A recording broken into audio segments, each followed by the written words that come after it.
In the heart of a small, thriving African village, where the earth was rich and the sky stretched endlessly over golden plains, there lived a young girl named Zara. She was the daughter of hard-working farmers, with a striking beauty that seemed to rival the glow of the sun at dusk. Her deep brown eyes sparkled with dreams of something far grander than what the village could offer. The village was peaceful, simple, and full of the comforts that only nature could provide. But Zara's heart longed for more. The soft rustle of the wind through the tall grass, the warm earth beneath her feet, and the familiar smell of freshly tilled soil were all part of the rhythm of her life. Yet she felt something missing, a yearning for more than the quiet, predictable beauty of the village. She had grown up listening to travelers passing through the village, regaling tales of the big city. There, she was told, people lived in towering buildings, drove shiny cars, and wore fine clothes. Life in the city was exciting, fast-paced, and full of wealth. Zara's imagination painted pictures of herself in that world, walking through streets lined with shops and flashing lights, indulging in the luxuries she had only ever seen in magazines or on the internet. She dreamed of a life filled with attention, glamour, and endless opportunities, far away from the simple yet hard-working existence of her parents. The sharp smells of exhaust, the bright neon lights flashing in every direction, and the buzzing sound of city traffic were a world she could hardly wait to step into. But in the village, there was one young man who had quietly admired Zara for years, Kwame. He was a strong, dependable young man who lived a modest life, working alongside his father on their farm. He was the kind of man who woke early, greeted the sun with a smile, and spent his days tending to the land. The scent of earth and the sound of his boots pressing into the soil, accompanied by the soft bleating of the goats in the distance, was his daily rhythm. Kwame wasn't rich, but he was trustworthy, hardworking, and had a deep love for his village and its traditions. Kwame had always liked Zara, but he had never been bold enough to speak up. Every time he saw her walking through the village, her head held high, her beauty evident, he felt a quiet admiration. The way the sun bathed her in golden light as she passed through the village square, the smell of freshly baked bread lingering in the air as she moved past the huts, it was enough to make his heart ache. He often found himself daydreaming about what it would be like to ask her to share a meal or take a walk through the fields. One day, gathering his courage, he finally approached her. "Zara," Kwame said softly, his voice warm but nervous. "I've been meaning to ask you. Would you like to join me for a walk sometime? The sunset from the hilltop is beautiful, and I think you'd enjoy it." Zara glanced at him briefly, a slight smile tugging at her lips, but there was no warmth in her response. "I'm busy," she said dismissively. "Maybe some other time." She turned away without another word, her mind already back on her distant dreams of the city. The dust of the village road clung to her feet, but it felt like the world around her was holding her back, trapping her in a place she was desperate to escape. The next day, as Zara passed by him again in the village square, she felt Kwame's gaze on her. He stepped forward, his footsteps tentative but determined. "Zara, please, I know I'm not what you're looking for, but I've been working hard for this village for the future. I can't offer you the city's excitement, but I can offer you something real. A home, a life built with my hands. If you give me a chance, I'll make you proud." His voice was sincere, his hands slightly trembling as he reached out to her. The rich, earthy scent of freshly harvested crops filled the air around them, a reminder of the hard work that went into each day in the village. Zara stopped in her tracks, her gaze flickering to his face, but she quickly turned away. Kwame, you don't get it. I need more than what this place can offer. I've already made my decision. I don't have time for this, she said coldly. Her words pierced through his heart, and before he could say another word, she was gone, vanishing into the distance, the dust from her steps floating in the air behind her. The village's gentle silence followed her, as if the land itself mourned the loss of something that could have been. Kwame watched her walk away, his heart sinking a little. He had always known she was out of his league, but something about her seemed to make him hopeful. He wasn't rich, but he worked hard, and he had a good heart. He didn't understand why she couldn't see the value in that. Back at home, Zara's parents saw the growing restlessness in their daughter's eyes. They had always tried to instill in her a sense of appreciation for the simple life they led. They worked together as a family, growing crops, raising animals, and supporting their community. The village was small, but it was filled with warmth and love. The smells of cooking stews and fresh vegetables, the sounds of the birds singing in the trees, and the quiet, rhythmic work of the farm surrounded them. Still, Zara's mind was elsewhere. She wanted more. One evening, as they sat around the fire after dinner, her mother spoke up. "Zara, I've noticed how you've been looking at the world," she said, her voice gentle yet firm. "I know you want more than what this village can offer, but you must understand something. Simplicity is often better than complexity. There is peace in simplicity, my daughter. The grass is not always greener on the other side." Zara shifted uncomfortably in her seat. "But Mama, how can I live a life like this? The world is out there waiting for me.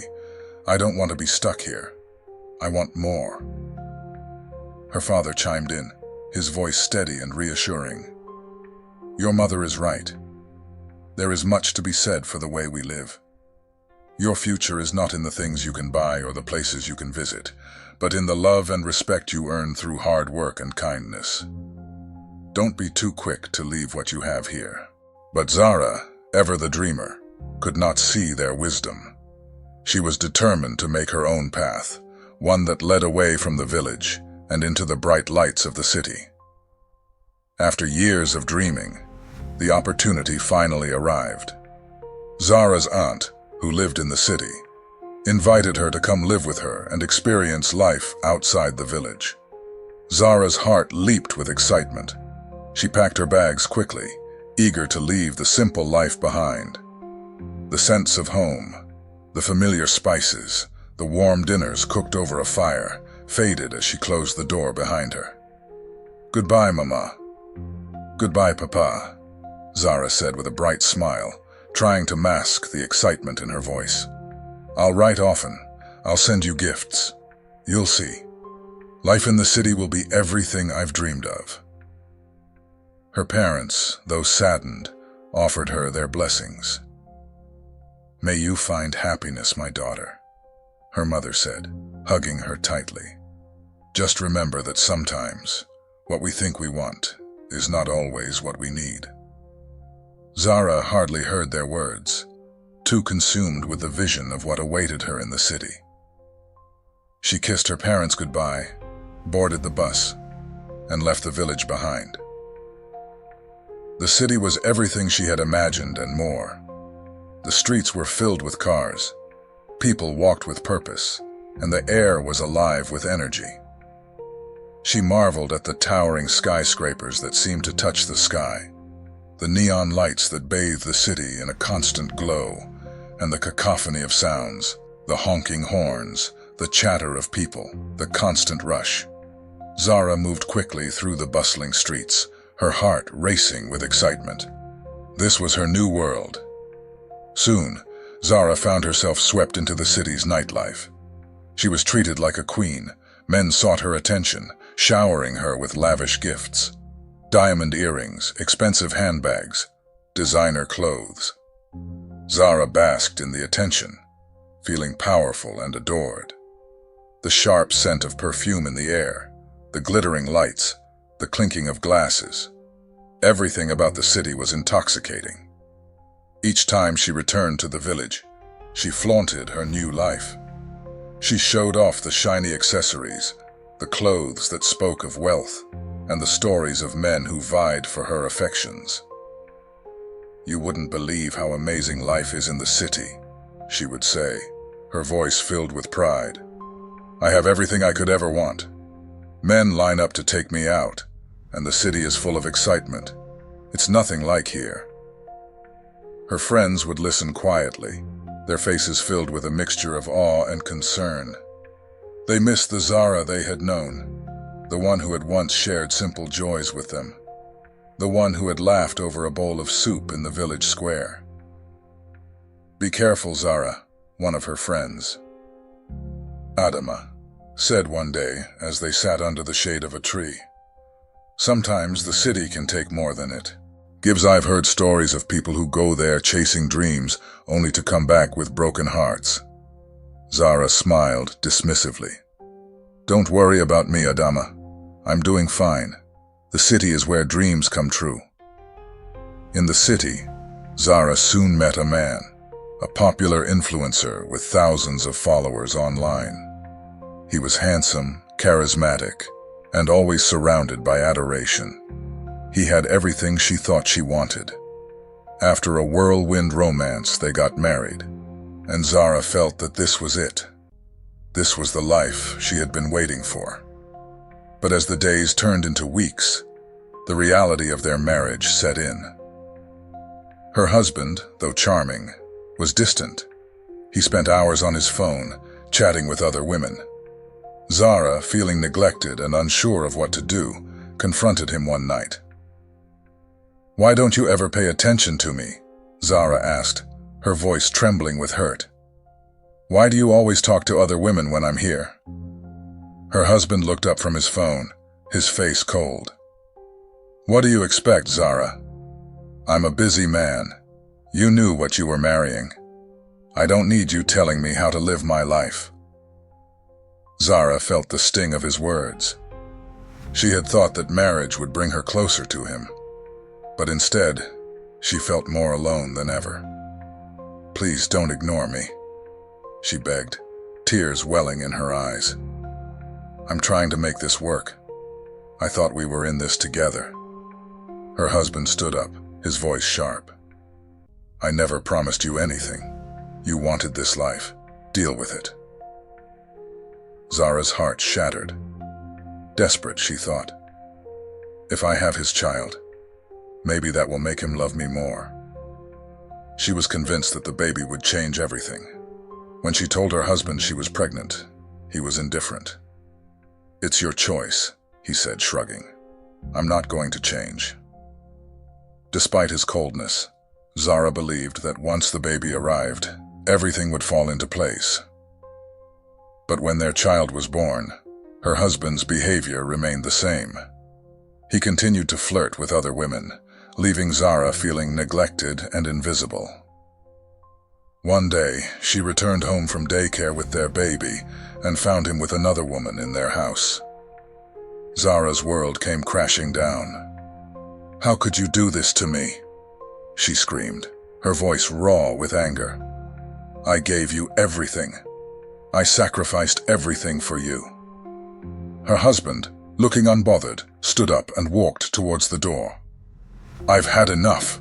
Get out. I don't want to see you or the baby again." The words hit her like a physical blow. She felt the weight of her choices, the dreams she had chased, the sacrifices she had made. She and her child were thrown out onto the streets, left to fend for themselves in a city that had once seemed like a dream. For a year, Zara struggled. She worked odd jobs, tried to make ends meet, but the city that had once promised so much now felt cold and unforgiving. The excitement she had once felt was now replaced by a constant sense of anxiety and weariness. She worried constantly about leaving her child behind to make ends meet, the weight of her responsibilities pressing down on her every day. Often, she would pick up her child late from school, long after all the other children had gone home. Her child would wait patiently, sitting alone, and Zara would feel a pang of guilt every time she saw the disappointment in their eyes. She could see how much her absence was affecting them, and each late night spent at work felt like another piece of her heart being chipped away. The exhaustion of juggling work, the city's indifference, and the strain on her relationship with her child began to take its toll. With no other choice, Zara made the difficult decision to pack her bags and return to the village, broken and defeated. She had hoped for a different life, but now, with her child's well-being and peace of mind on her shoulders, she realized that returning to the simplicity of the village was the only way to ease the burden. The city's promises of wealth and opportunity had ultimately only brought her heartache, and it was in the familiar comfort of home that she could finally begin to heal. When Zara arrived back home, her parents greeted her with open arms, offering solace and comfort. Her mother's words were gentle as she spoke to Zara, who now seemed so different from the confident, ambitious girl who had once left. "My daughter," her mother said, her voice full of love, "you've learned much on your journey, and though it was hard, you will find your way again. It's never too late to start over." Zara's heart ached as she saw the changes in the village, changes she hadn't noticed before. But the biggest shock came when she saw Kwame.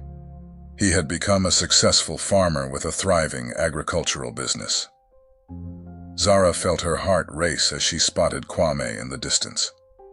He was walking through the village, the sun casting a golden glow over the land, and for a brief moment, she saw the man she once knew, the man who had quietly admired her from afar, the man she had dismissed without a second thought. Without thinking, Zara's legs carried her toward him, her emotions spilling out. As she reached him, she called out his name. "Kwame!" she cried, her voice trembling with urgency. "I love you!" Kwame turned around, his brow furrowed in confusion. His expression softened, but there was hesitation in his eyes. "Zara," he asked, his voice filled with uncertainty. What do you mean?"